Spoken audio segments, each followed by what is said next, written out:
मेरे प्यारे भाइयों और बहनों, आप सबको मेरा हार्दिक प्रणाम।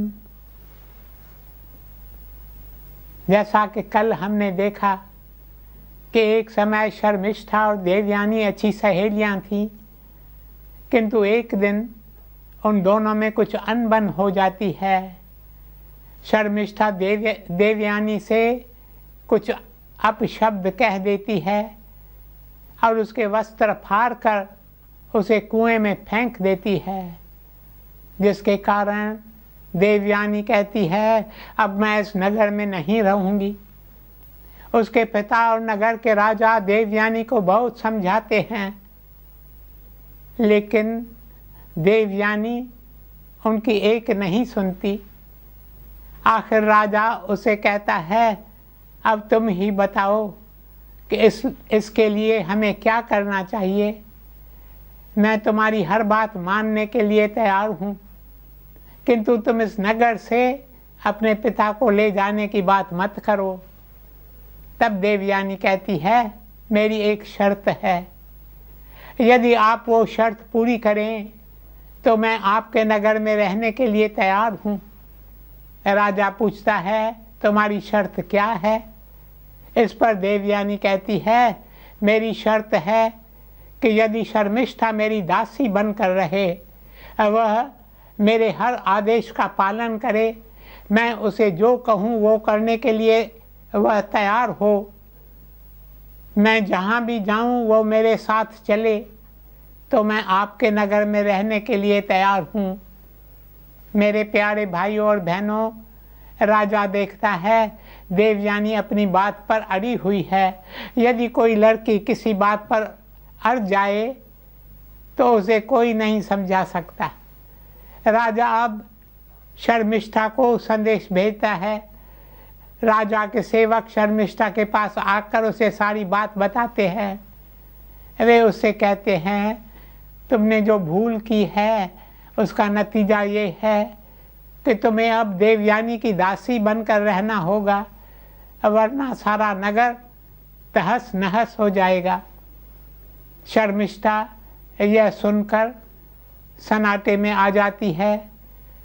वह स्वयं चलकर देवयानी के पास आती है और कहती है, आज से मैं तुम्हारी दासी बनकर रहूंगी। नहीं चाहिए दिल दुखाना किसी का, सदा ना रहा है सदा ना रहेगा जमाना किसी का।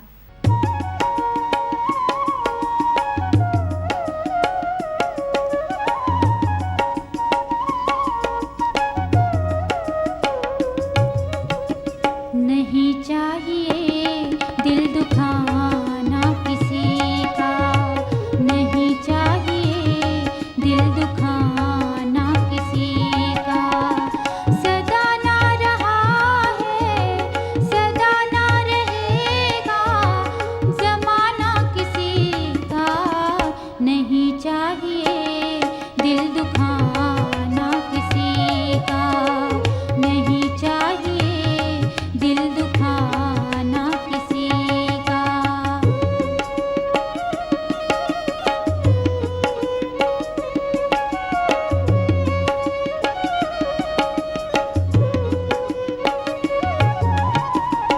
आएगा बुलावा तो जाना पड़ेगा, सर तुझको आखिर झुकाना पड़ेगा।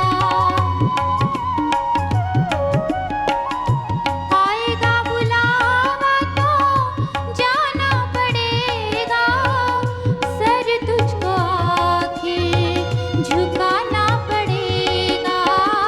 वहाँ ना चलेगा बहाना किसी का। नहीं चाहिए दिल दुखाना किसी का, नहीं चाहिए दिल दुखाना किसी का, नहीं चाहिए दिल दुखाना किसी का। मेरे प्रियजनों, फिर धीरे धीरे समय गुजरता है। अब हालात कुछ ऐसे हो जाते हैं कि राजा ययाति का विवाह देवयानी से हो जाता है। विवाह बड़े धूमधाम से होता है। बधाई के समय शुक्राचार्य राजा ययाति से कहते हैं, प्रिय, मैंने अपनी बेटी को बड़े नाजों से पाला है, आज मैं इसे तुम्हें सौंपता हूँ, किंतु मेरा एक निवेदन है कि जिस तरह मैंने इसे बड़े प्यार और स्नेह से पाला पोसा है, उसी प्रकार तुम भी इसे बड़े प्यार से रखोगे। आगे शुक्राचार्य कहते हैं, देवयानी के साथ उसकी दासी शर्मिष्ठा भी आपके राज्य में रहेगी, लेकिन तुम शर्मिष्ठा की ओर कभी मत देखना, क्योंकि शर्मिष्ठा बहुत सुंदर है और इंसान का यह स्वभाव है, यदि वह कोई सुंदर रूप देखता है तो उसके मन में विकार उठता है। इसलिए मैं तुम्हें पहले से ही सावधान करता हूँ कि तुम कभी भी शर्मिष्ठा की ओर आंख उठाकर देखना भी मत, वह मेरी बेटी की दासी है। अब ययाति देवयानी के साथ अपने राज्य में लौट आता है। दोनों बड़े शाही महल में रहने लगते हैं। महल के आसपास एक बड़ा बगीचा था जिसे अशोक वन कहते थे। वहाँ दूर एक कोने में छोटा सा मकान था जो देवयानी शर्मिष्ठा को रहने के लिए देती है। मेरे प्यारे भाइयों और बहनों, इस तरह कितना ही समय बीत जाता है। राजा ययाति देवयानी से बहुत प्यार करता था। उनके यहाँ एक पुत्र का जन्म होता है। वे अपने पुत्र का नाम रखते हैं यादू। एक दिन शर्मिष्ठा अशोक वन में एक पेड़ के तने के सहारे खड़ी थी। उसने अपने एक हाथ से पेड़ की शाखा को पकड़ रखा था, जिस शाखा पर पीले रंग के फूल लगे हुए थे। उसी समय राजा ययाति वहाँ से गुजरा। उसकी दृष्टि शर्मिष्ठा पर पड़ी। वह मन ही मन सोचता है, यह सुंदरी कौन है। शर्मिष्ठा तो अपने ही विचारों में डूबी हुई थी। वह सोच रही थी, मैंने क्यों देवयानी के साथ दुर्व्यवहार किया। क्रोध में आकर मैंने देवयानी को कुएं में धकेल दिया। मैंने तो सोचा था अब देवयानी उस कुएं में मर जाएगी और बात यहीं समाप्त हो जाएगी, किंतु उस भूल की मुझे कितनी बड़ी सज़ा मिली है। एक समय मैं और देवयानी अच्छी सहेलियां थीं। हम साथ साथ घूमती फिरती थीं, किंतु इस एक भूल से मैंने स्वयं अपने पैर पर कुल्हाड़ी मारी है। अब मुझे देवयानी की दासी बनकर गुजारना पड़ रहा है। राजा देवयानी से कितना प्यार करता है। विवाह के समय जब दोनों हवन कुंड के सामने बैठे थे, उस समय मैंने देखा राजा का चेहरा कितना चमक रहा था, और मैंने यह भी देखा कि राजा मेरी ओर देख रहे थे। उनकी आंखों में मेरे लिए प्रेम झलक रहा था। इसीलिए तो राजा बार बार मेरी ओर देख रहे थे। मैंने भी जब राजा को देखा तो मैं अपना दिल उन पर हार बैठी, किंतु राजा का विवाह तो देवयानी से हो गया। अब तो उनका एक पुत्र भी है। उनका पुत्र कितना सुंदर है, और एक मैं हूँ जो यहाँ पड़ी हूँ। शास्त्रों में बताया गया है कि जिस नारी को माँ बनने का सौभाग्य नहीं प्राप्त होता, उसका जीना पाप है। किंतु मैं क्या करूं, मैं तो बेबस हूं। शर्मिष्ठा इन विचारों में डूबी वहां खड़ी थी। तभी वहां से राजा गुजरा और उसने शर्मिष्ठा को देखा।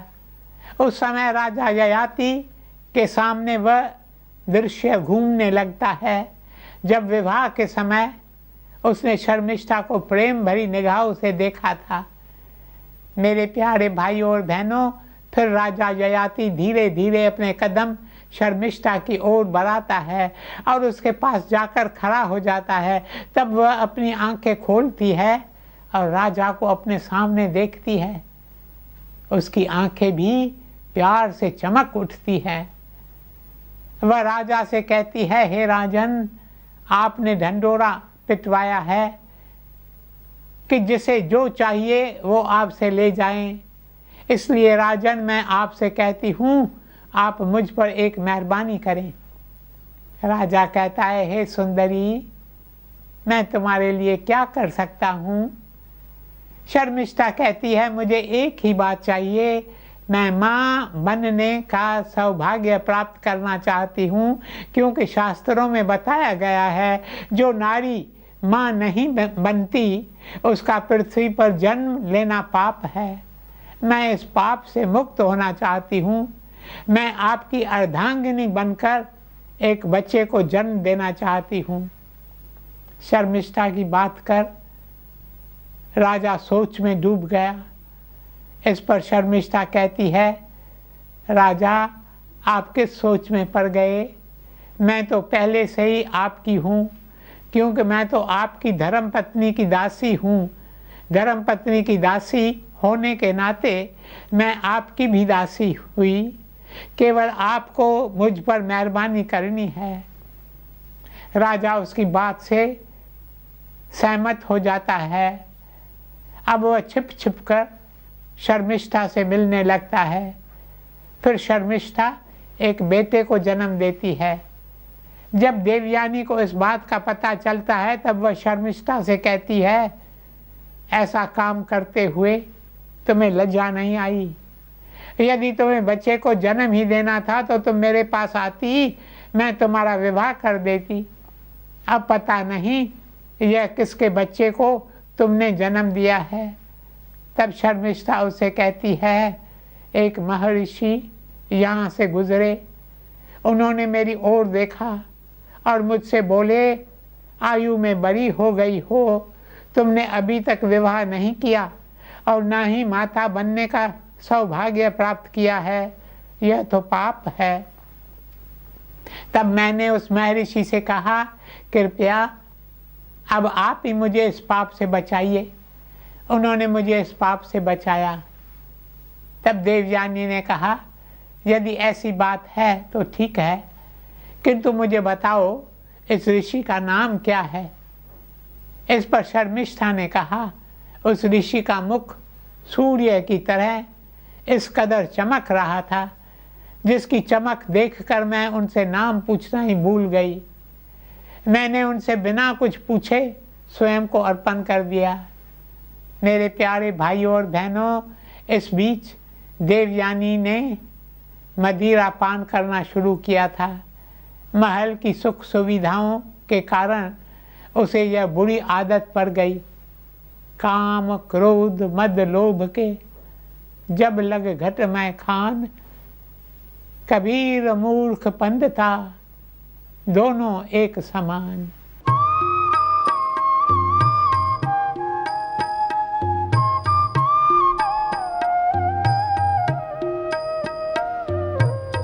काम क्रोध मद लोभ के जब लग घट में खान, काम क्रोध मद लोभ के जब लग घट में खान, कबीर मूर्ख पंडिता, दोनों एक समान, दोनों एक समान।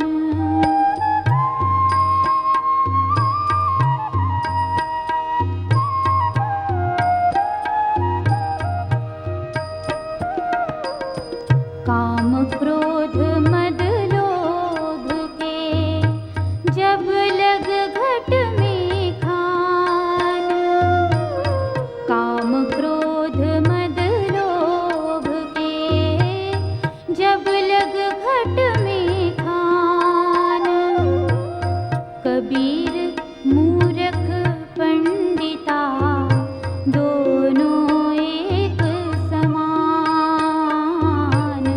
दोनों एक समान। मेरे प्रियजनों, कई बार वह नशे में धुत होकर राजा के साथ दुर्व्यवहार करती थी। इसलिए राजा जब भी देवयानी को नशे में धुत देखता था तो वह शर्मिष्ठा के पास चला जाता था। इस तरह शर्मिष्ठा 3 बच्चों को जन्म देती है। उधर देवयानी भी दूसरे पुत्र को जन्म देती है। देवयानी के 2 बेटे और शर्मिष्ठा के 3 बेटे थे। एक दिन राजा ययाति और देवयानी अशोकवन में सैर कर रहे थे। तब देवयानी दूर से शर्मिष्ठा के 3 बेटों को देखती है। 3 बालक सुंदर थे, उनकी आंखों में चमक थी, होठों पर मुस्कान खिली हुई थी। वह कहती है, ये बालक कितने सुंदर हैं, कहीं ये बालक देवपुत्र तो नहीं है। फिर देवयानी उनके निकट जाती है, बच्चों के निकट जाकर राजा से कहती है, बड़े ताजुब की बात, इनकी सूरत तुमसे कितनी मिलती है। आगे देवयानी बच्चों से पूछती है, तुम्हारे पिता का नाम क्या है। तब बच्चे कहते हैं, हमें अपने पिता का नाम नहीं मालूम है, किंतु हमारी माता कहती है एक महर्षि हमारे पिता हैं, हम महर्षि के बेटे हैं। मेरे प्यारे भाइयों और बहनों, तभी बच्चों की नज़र राजा पर पड़ती है। वे कहते हैं, अरे यही तो हमारे पिता हैं। वे दौड़कर अपने पिता से लिपट जाते हैं, लेकिन उनके पिता उन पर कोई ध्यान नहीं देते, क्योंकि पिता को असली बात खुलने का भय था। जब पिता अपने बच्चों पर ध्यान नहीं देता तो बच्चे रोते हुए अपनी माँ के पास जाते हैं। वे माँ से कहते हैं, पता नहीं आज हमारे पिता को क्या हो गया है। वैसे तो वे हमेशा हमें अपनी गोद में बिठाते हैं, हमें प्यार करते हैं, हमारे लिए कई जेवर लेकर आते हैं, किंतु आज तो वे हमारी ओर देखने के लिए तैयार ही नहीं है। उधर देवयानी ने सब कुछ देख लिया, उसे सारी बात समझ में आ गई। वह शर्मिष्ठा के पास गई और कहा, शर्म आने चाहिए तुम्हें।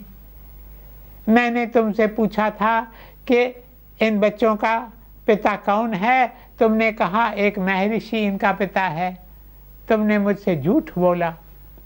शर्मिष्ठा ने कहा, मैंने तुमसे कोई झूठ नहीं बोला, क्योंकि ययाति को राज महर्षि कहते थे। आगे देवयानी ने कहा, मैंने तुमसे महर्षि का नाम भी पूछा था, तो तुमने कहा मैंने महर्षि से उसका नाम नहीं पूछा। तब शर्मिष्ठा ने कहा, मैं नाम कैसे पूछती, मैं तो उनका नाम पहले से ही जानती हूँ, मैंने तो तुमसे सब सच सच कहा। मेरे प्यारे भाइयों और बहनों, यह सब देखकर देवयानी क्रोध में आकर अपने सारे गहने उतारकर फेंक देती है और अपने रथ में सवार होकर अपने पिता के पास चली जाती है। पिता के पास जाकर वह रोकर चीख कर अपने पिता से कहती है, मेरे साथ धोखा हुआ है, मेरे साथ धोखा हुआ है। इस पर पिता कहते हैं, आखिर मुझे भी तो पता चले कि बात क्या है। तब ये देवयानी अपने पिता को सारी बात बताती है। देवयानी की बात सुनकर पिता को बहुत क्रोध आता है, क्योंकि पिता की सारे संसार में सबसे प्रिय थी अपनी पुत्री देवयानी। पिता कहता है, मैंने राजा ययाति को अपनी बेटी का हाथ दिया था, उससे निवेदन भी किया था कि वह शर्मिष्ठा की ओर आंख उठाकर भी न देखे। राजा यह सब भूलकर छिप छिप कर पाप करता रहा है। अब शुक्राचार्य क्रोध से कांपने लगे। इस बीच राजा भी वहां आ पहुंचा। जब शुक्राचार्य ने राजा को देखा तो कहा, तुम्हें अपने यौवन पर अभिमान है, इसलिए मैं तुम्हें श्राप देता हूं कि तुम अब वृद्ध हो जाओगे, तुम्हारे हाथ पैर कांपने लगेंगे और तुम्हें लाठी के सहारे चलना होगा।